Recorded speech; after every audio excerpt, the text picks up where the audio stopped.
أعوذ بالله من الشيطان الرجيم.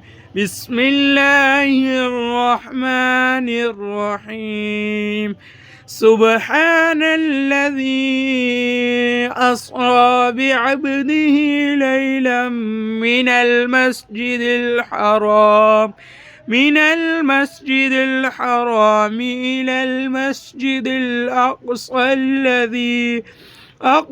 الذي باركنا حوله لنريه من آياتنا إنه هو السميع البصير. وآتينا موسى الكتاب وجعلناه هدى لبني إسرائيل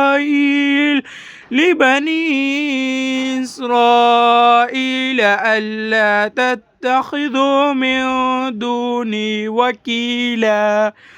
صدق الله العظيم.